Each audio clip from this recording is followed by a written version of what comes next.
Jim Bryner, who I met and played with. He's from Dunbar, Pennsylvania. When I started running around Western Pennsylvania and was looking for fiddlers to learn the tunes from, people would say, "Oh, well, you got to run down and see Jim Bryner." And Jim was like all of us. Most of the people here are musicians. He just liked the old tunes and he wanted to keep them alive. So he learned a few of them from his dad and his grandpap, and then he kept adding more and more tunes to his repertoire. And then his uncles were playing, and he met Thelma. Thelma's father played. He married Thelma.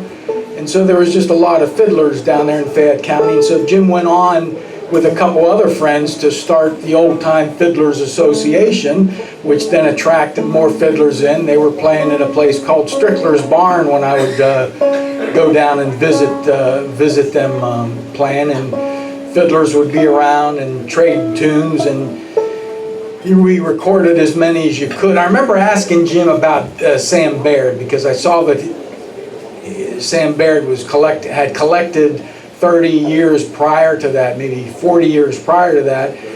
And Jim said, "Oh yeah, I remember that kid coming around," and we all thought he was crazy. How can you put those tunes down on a piece of paper? He said, "You got to get a fiddle. I'll teach you the tunes. Just get a fiddle and come back."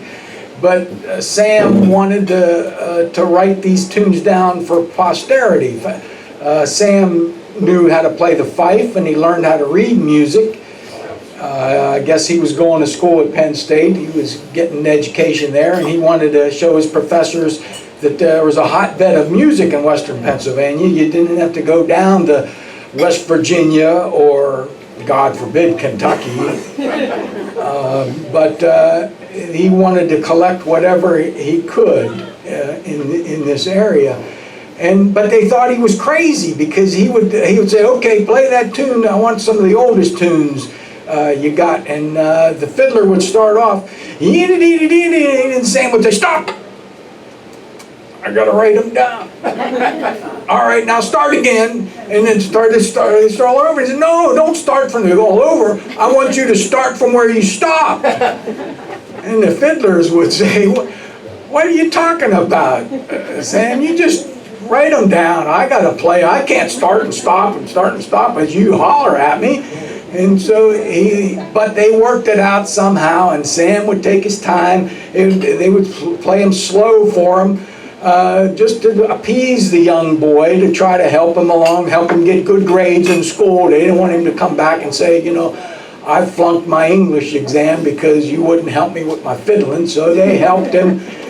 And this is a tune that Mark got from him. It's a little bit crooked, a little bit strange, but there was mountain tunes were just like that. I was talking to Kenny earlier.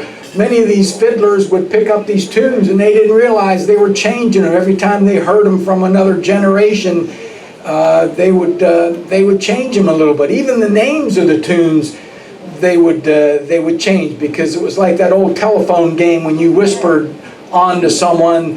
By the time it got to the end of the chain, the words had changed to the names of the tunes. And now I forgot the name of the song we were going to play. Let's try something out here, Dave. Keep talking. Stop. All right, now pick it up from where we were. Oh, yeah, that's right. Jim Bryner's Quadrille. Here it is. Yeah.